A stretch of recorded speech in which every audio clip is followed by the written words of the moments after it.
la sala donde no se descansa. Nunca quise contar esto mientras trabajé ahí. En una morgue uno aprende rápido que el silencio también observa y que hablar de más es una forma de invitar cosas que no sabes cómo sacar. Me llamo Daniel Rojas y lo que voy a relatar ocurrió en 2016, cuando aún era interno en un servicio forense de una ciudad del norte del país. No daré el nombre del lugar. No por miedo, sino por respeto a lo que se quedó ahí. La primera vez que entendí que ese sitio no era normal fue durante una práctica nocturna. La morgue tenía un olor constante a químicos, metal frío y algo más difícil de describir, como humedad vieja atrapada en paredes sin ventanas. Esa noche ingresó el cuerpo de una mujer hallada en un canal de riego. Llegó rígida, completamente contraída, como si hubiese muerto defendiéndose de algo invisible. La posición era imposible para trabajar. Intenté lo que nos habían enseñado. Masajes lentos, presión gradual en articulaciones, paciencia. Nada sería. Los dedos parecían de piedra, las piernas no respondían. Ni siquiera un temblor. Llamé a un compañero para ayudarme y juntos hicimos fuerzas sin resultados. El cuerpo no se movía ni un centímetro, como si estuviera anclado a la plancha. La médica a cargo se acercó sin prisa. No preguntó mucho. Se quedó observando el rostro de la mujer durante varios segundos, como si esperara algo. Luego apoyó sus manos en los hombros rígidos y habló en voz baja, casi con ternura. No eran palabras técnicas, no era un protocolo. Era una despedida disfrazada de permiso. Le habló como se le habla a alguien que aún escucha. Lo que pasó después no tuvo explicación lógica. El cuerpo cedió. No de golpe, sino de forma gradual, como si algo se relajara desde dentro. Las extremidades se estiraron con facilidad. Nosotros dos habíamos sudado intentando mover un dedo, ella lo hizo sin esfuerzo. Nadie dijo nada. Seguimos trabajando en silencio, pero desde ese momento entendí que ahí no todo estaba vacío. La segunda experiencia ocurrió meses después, cuando ya estaba contratado y me tocó turno nocturno en solitario. Era madrugada cerrada. Afuera llovía y el edificio crujía como si respirara. Estaba realizando una necropsia a un joven ingresado horas antes por accidente vehicular. Todo estaba en orden. Demasiado. Entonces escuché el primer golpe metálico. Seco. Provenía del área de refrigeración. Pensé que era dilatación por el frío, pero el sonido se repitió. 3 golpes, lentos, desde dentro de uno de los compartimentos. Me quedé inmóvil, escuchando. El silencio posterior fue peor. Cuando estaba a punto de volver a lo mío, se oyó una voz. Apagada, ahogada, pero clara. Pedía ayuda. No gritaba. Suplicaba. Reconocí el tono humano, el miedo. Venía del refrigerador central, justo donde había ingresado a un cuerpo horas antes. Sentí cómo se me erizaba la piel. Pensé en errores, en diagnósticos equivocados, en historias que siempre creí exageraciones. Di un paso hacia la puerta metálica, pero no llegué lejos. Algo me sujetó la mano con fuerza brutal. No fue un reflejo. Fue un agarre consciente. La mano del cadáver con el que estaba trabajando se cerró alrededor de la mía. Sentí uñas hundirse en la piel. El frío era antinatural, como si viniera de un lugar más profundo que la temperatura. Me quedé sin aire. Logré zafarme por puro instinto y retrocedí hasta chocar con una mesa. Cuando miré de nuevo, el cuerpo estaba inmóvil. Exactamente como antes. No había señales de movimiento. Ni tensión muscular. Nada. Corrí hacia la salida y en ese momento entró un compañero del turno entrante, alertado por el ruido metálico que él también había escuchado desde el pasillo. Le conté lo sucedido con la voz quebrada. No me contradijo. Solo caminó hasta los refrigeradores y abrió el compartimento del centro. Dentro no había nadie. Estaba vacío. Esa noche, al revisar registros, descubrimos que el joven de la necropsia había sido declarado muerto en otro hospital 6 horas antes de ingresar ahí. El cuerpo que suplicaba desde el refrigerador nunca existió en los papeles. Renuncié semanas después. Aún hoy, cuando cierro los ojos, recuerdo la presión de esa mano y la certeza que me dejó. En esa sala, algunos no saben que ya no deben pedir ayuda. Y otros, simplemente, no aceptan que su cuerpo ya no les pertenece.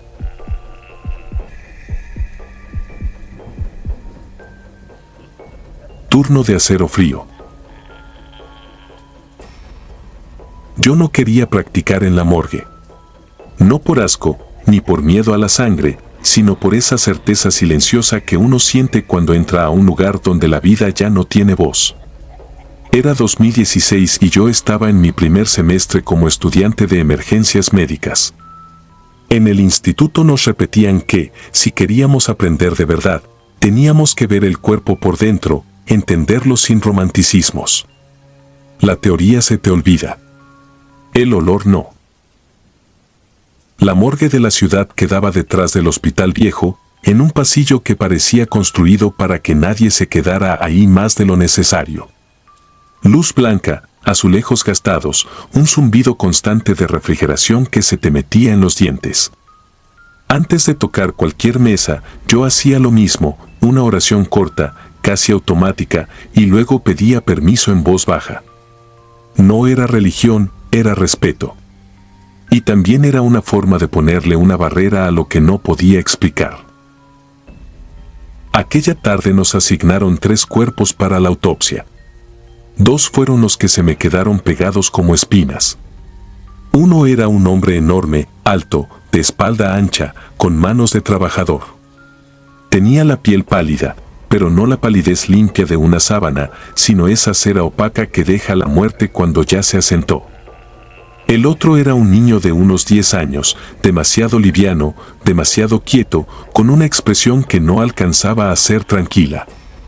No recuerdo la causa exacta en ese momento, solo recuerdo que pensé, no debería estar aquí.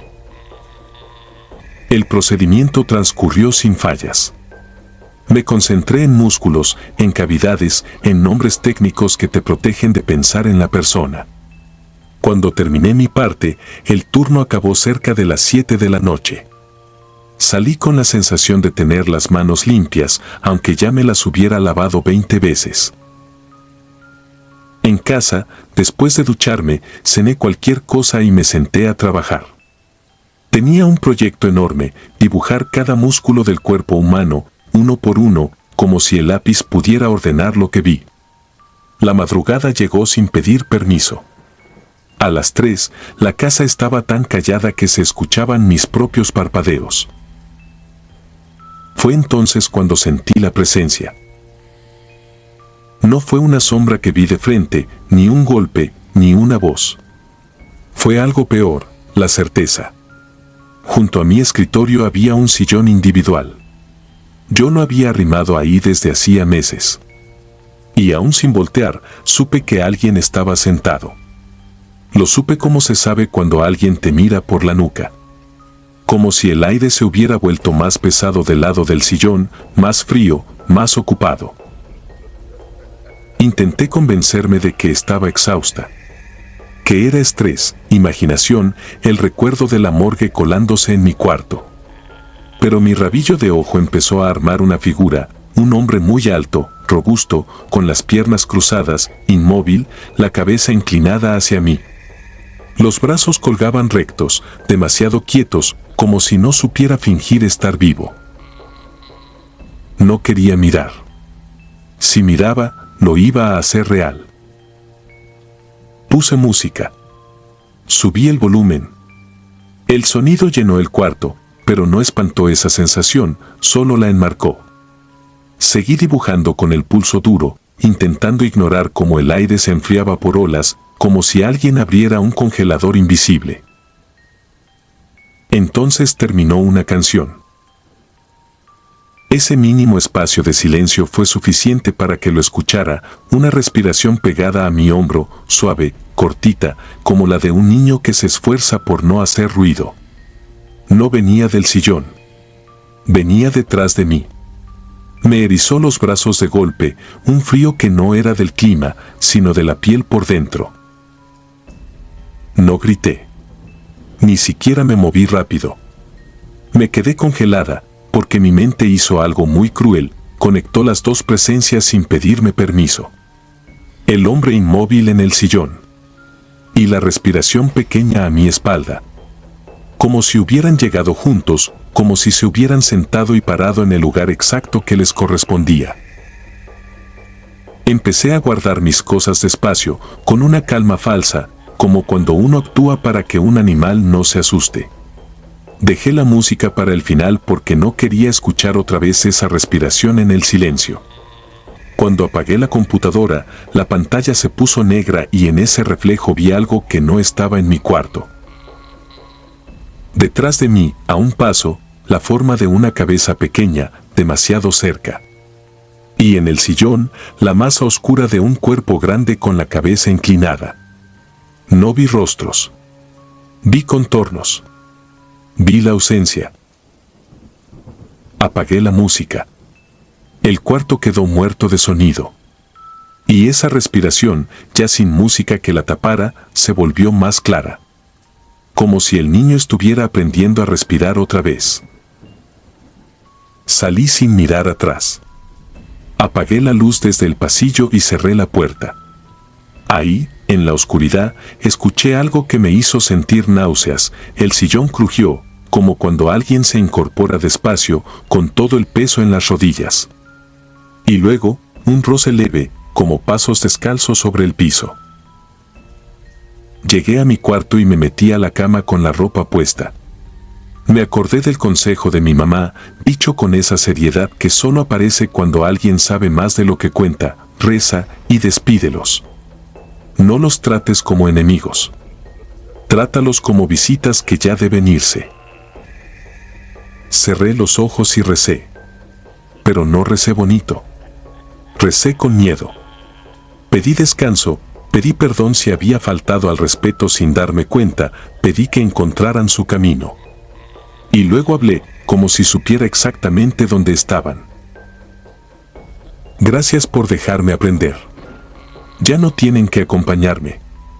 Por favor, váyanse. En ese instante, algo cambió en el aire. No fue alivio inmediato, fue otra cosa, una presión que se afloja. Como cuando te quitan una mano del cuello sin que la mano se haya visto. Creí que había terminado. Hasta que, en la madrugada siguiente, al lavar un vaso en la cocina, vi una huella pequeña marcada en el empañado del vidrio del refrigerador, justo a la altura donde un niño apoyaría la frente para mirar adentro. Y debajo, en el piso, una gota oscura seca, como si alguien hubiera dejado caer algo desde una mano muy grande. Desde entonces, cada vez que entro a una morgue, hago la oración. No por costumbre. Por necesidad. Porque aprendí algo que jamás me enseñaron en la escuela: hay cuerpos que se abren, sí, pero también hay puertas que se abren con ellos. Y lo más aterrador no es que te sigan. Es no estar segura de cuándo, por fin, se fueron. Suscribirte y darle like ayuda mucho a este canal.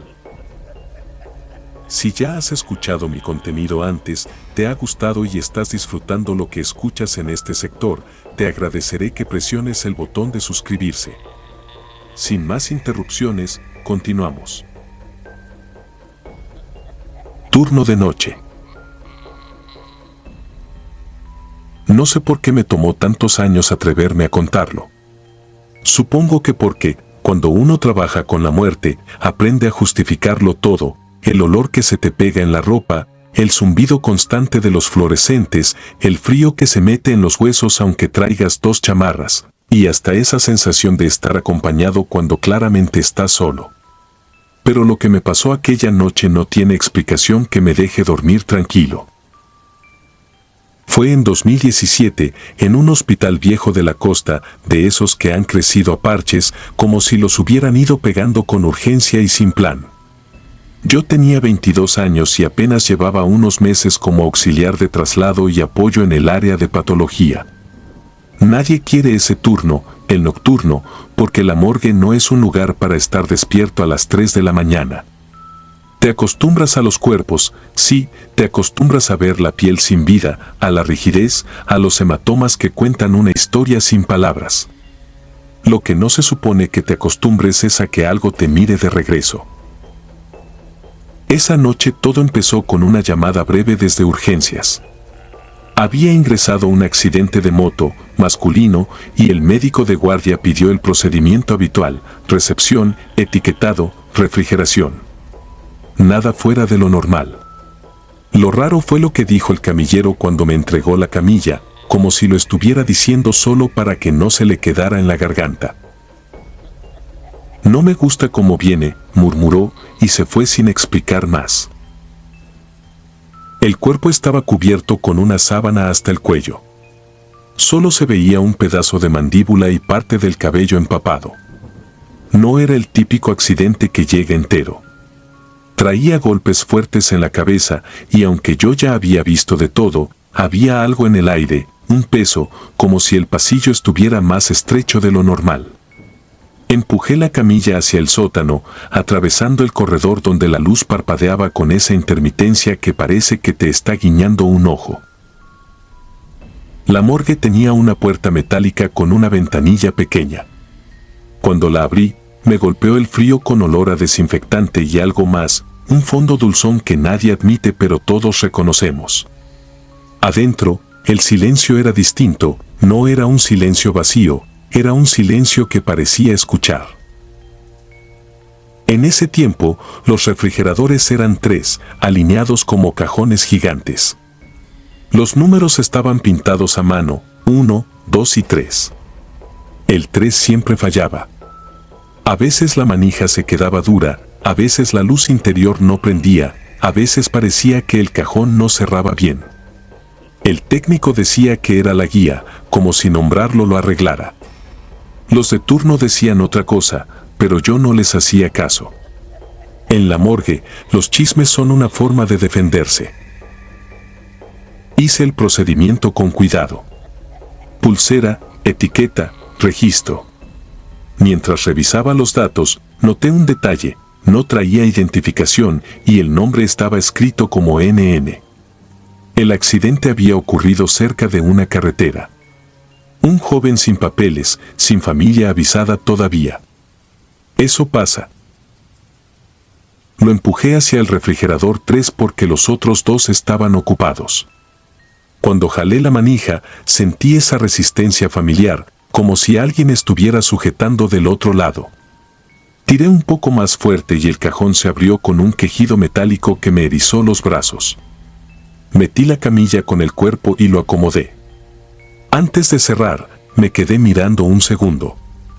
No por morbo, sino porque hay un momento, muy breve, en el que te parece que la muerte todavía no se acomoda del todo, como si el cuerpo estuviera esperando la última instrucción.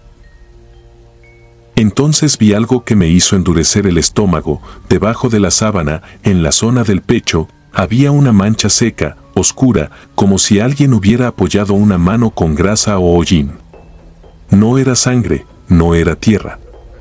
Parecía una huella vieja, irregular. Me obligué a ignorarlo. Cerré el cajón. Encendí la lámpara de registro. Firmé. A las 2:30 de la mañana, yo estaba solo. Eso también era normal. La gente del hospital se mueve en oleadas, una ronda, una urgencia, un silencio largo. En la morgue, los minutos se sienten más largos porque no hay nada que hacer excepto esperar y escuchar. Y esa noche, empecé a escuchar. Primero fue un golpe suave, como si alguien tocara con los nudillos la puerta metálica. Me quedé quieto, esperando oír pasos afuera. No hubo nada. Luego, un sonido más bajo, como un arrastre. Me acerqué a la ventanilla. El pasillo del sótano estaba vacío y oscuro en los extremos, con esas sombras que se forman donde la luz no llega bien. Me dije que era el aire acondicionado, que era el edificio viejo acomodándose. Volví a la mesa de registro y el sonido cambió. Ya no venía de la puerta. Venía de los refrigeradores. El refrigerador 3 hizo un crujido, como si la manija estuviera siendo probada desde dentro. Me reí nervioso, no porque fuera gracioso, sino porque el cuerpo busca cualquier cosa para no admitir el miedo. Me acerqué y apoyé la mano en el metal. Estaba helado, normal. Pero cuando puse el oído cerca, escuché algo que no puedo describir sin sentir vergüenza, un susurro, muy tenue, como de alguien hablando con la boca pegada a una pared. No distinguí palabras. Solo ese murmullo humano, imposible, metido en el zumbido de las máquinas. Me aparté como si el metal me quemara. En ese instante, la luz del techo parpadeó 2 veces y la morgue quedó un segundo en penumbra. Y en esa penumbra vi lo peor, reflejado en la puerta brillante del refrigerador 2, había una silueta sentada detrás de mí, como si alguien estuviera en una silla que no existía, justo al lado de la entrada. No vi cara. Vi el contorno de una gorra, el cuello de una camisa oscura, las piernas abiertas con cansancio, como si llevara horas esperando. El impulso fue prender todas las luces, pero ya estaban prendidas. El impulso fue gritar, pero la garganta no me obedeció. Lo único que hice fue voltearme rápido, con la certeza infantil de que si lo enfrentaba desaparecería. No había nadie. Pero cuando volví a mirar el reflejo, la silueta seguía ahí, más definida, como si el espejo la prefiriera a ella antes que a mí. La gorra, roja, opaca, cubría la parte donde debería haber ojos. Me obligué a caminar hacia la puerta. Cada paso costaba. El piso se sentía pegajoso, aunque estaba seco. El aire olía más fuerte, como si la morgue se hubiera acordado de su propósito. Cuando llegué a la salida, escuché por fin algo claro, directo al oído, como si alguien se hubiera inclinado junto a mí. No lo cierres. Me congelé. La voz era baja, masculina, sin rabia. Como un aviso. Y en ese instante, el refrigerador 3 sonó con un golpe seco desde adentro, fuerte, como si alguien hubiera pateado el metal. La manija vibró. Luego otro golpe. Y otro. Lo que yo debería haber hecho, lo correcto, era llamar seguridad, avisar al médico, seguir el protocolo. Lo que hice fue lo más humano y lo más cobarde, corrí. Abrí la puerta y subí las escaleras sin mirar atrás, con el corazón desbocado y la mente inventando excusas. En urgencias, la enfermera me vio pálido y me preguntó si me sentía bien. Yo mentí. Dije que me bajó la presión. A las 6 de la mañana, cuando llegó el relevo, bajé con 2 compañeros, tratando de verme normal. Les conté que el refrigerador 3 estaba fallando más de lo habitual. Ellos se rieron, pero bajaron conmigo. Al abrir la morgue, el aire estaba igual de frío, igual de limpio, pero algo había cambiado. El refrigerador 3 estaba entreabierto, apenas unos centímetros. Y el cajón, el de adentro, estaba corrido hacia afuera, como si alguien lo hubiera intentado abrir desde el interior. Mis compañeros me miraron con burla, como si yo hubiera dejado mal cerrado. Pero entonces vimos la sábana. La sábana no estaba como yo la había acomodado. Estaba doblada hacia abajo, como si el cuerpo hubiera intentado incorporarse. Y en la zona del pecho, donde yo había visto aquella mancha extraña, ahora había algo mucho peor, una huella completa, marcada en el metal interno del cajón, como una palma entera con dedos largos, y al lado, la impresión de otra mano más pequeña, como si alguien más hubiera sujetado. Uno de mis compañeros dijo que eso era condensación, que era humedad. Yo asentí porque necesitaba creerlo. Pero cuando revisamos el registro para hacer el inventario, apareció el detalle final, el que todavía me persigue. En el apartado de NN, donde debía estar el ingreso del accidente, ya no decía NN. Decía un nombre completo, escrito con mi propia letra, como si yo lo hubiera anotado. Y al lado del nombre, alguien había agregado una nota breve, apretada, casi sin espacio, con tinta oscura. Ya me avisaron. Ese mismo día, en la tarde, supimos quién era. Su familia llegó llorando, preguntando por él. Traían una foto, un muchacho joven, sonrisa amplia, camisa negra, pantalón de mezclilla y una gorra roja que le tapaba media cara por la sombra de la visera. Nunca volví a tomar el turno nocturno en esa morgue. Y lo más extraño es que, con el tiempo, he intentado recordar el nombre que apareció escrito, y no puedo. Solo recuerdo la sensación de paz falsa en la voz que me dijo no lo cierres, como si alguien estuviera cumpliendo un trámite antes de irse. Desde entonces, cada vez que paso cerca de un refrigerador industrial y escucho ese zumbido, me dan ganas de revisar las manijas. No por curiosidad. Por miedo a que, si algún día vuelvo a abrir, alguien del otro lado me responda.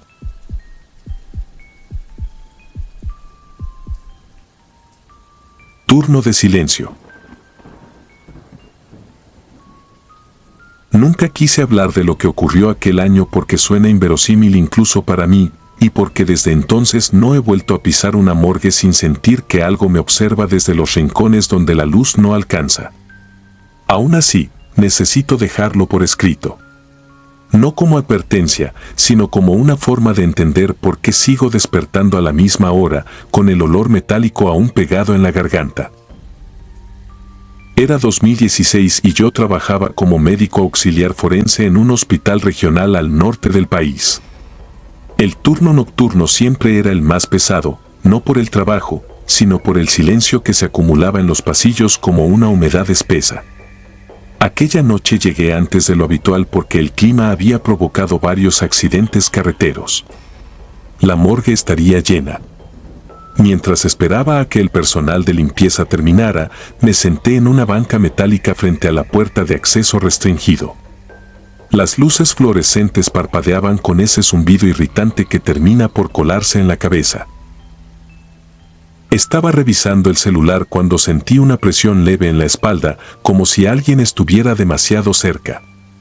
Al levantar la vista vi a un niño, no mayor de 7 años, de pie frente a mí. Tenía la ropa empapada, como si hubiera estado bajo la lluvia, y los pies descalzos dejaban pequeñas marcas húmedas en el suelo pulido. No parecía asustado. Me observaba con una curiosidad tranquila, impropia del lugar y de la hora. No pregunté cómo había llegado hasta ahí. En hospitales uno aprende a no cuestionar de inmediato lo absurdo. Pensé que se había extraviado entre urgencias y los pasillos largos. Me limité a decirle que ese no era un lugar para niños y que debía regresar con su familia. Él no respondió. Se sentó en la banca, balanceando las piernas, y comenzó a mirar las puertas metálicas de la morgue como si fueran vitrinas. Fue entonces cuando noté algo que me erizó la piel. En la base de su cuello, apenas visible entre el cabello oscuro, había una hendidura irregular. No sangraba, pero la piel alrededor estaba amoratada, hundida, como si el golpe hubiera sido brutal. Le pregunté si le dolía. Negó con la cabeza, sereno, casi aliviado. Dijo que ya no sentía nada desde que dejó de tener frío. Pensé en hipotermia, en shock, en 1000 explicaciones médicas que no encajaban del todo. Le pedí que me acompañara a urgencias. En ese instante, un carro camillero pasó al fondo del pasillo, empujado por 2 camilleros que no nos miraron. Cuando volví la vista, el niño ya no estaba sentado. Las marcas húmedas seguían ahí, pero no había pasos alejándose. Lo busqué por los baños, por los accesos laterales, incluso me asomé a urgencias. Nadie había visto a un niño. Nadie reportó a un menor ingresado esa noche. El personal de limpieza me avisó que la morgue estaba lista. Entré con una incomodidad que no supe explicar, como si hubiera cruzado una línea invisible. Dentro, el aire era más frío de lo normal. Revisé la lista de ingresos. En la segunda camilla había un cuerpo cubierto con una sábana infantil. Muerte por caída desde una azotea, traumatismo craneoencefálico severo. Retiré la sábana solo lo necesario para confirmar la identidad. El cabello oscuro, la piel pálida, la hendidura en la base del cuello. Sentí que las piernas me fallaban. No grité. No salí corriendo. Lo que vino después fue peor. Mientras completaba el registro, comencé a escuchar el zumbido de las luces, igual que afuera, pero más cerca, como si vibrara dentro de los cajones metálicos. Juraría que uno de ellos se deslizó unos centímetros, lo suficiente para emitir ese golpe seco que todos conocemos. Me obligué a cerrar la cámara y terminar el turno. Al amanecer, cuando entregué guardia, noté algo en el espejo del vestidor. En la base de mi cuello, idéntica a la del niño, había una marca violácea, reciente, dolorosa al tacto. El médico general dijo que parecía un golpe, quizá una caída. Yo no le dije que nunca me había caído. Renuncié semanas después. Desde entonces, cada madrugada, a la misma hora, siento frío en la espalda y escucho ese zumbido persistente. Y a veces, al cerrar los ojos, veo marcas húmedas en el suelo de mi habitación, como si alguien siguiera buscando una banca donde sentarse a esperar.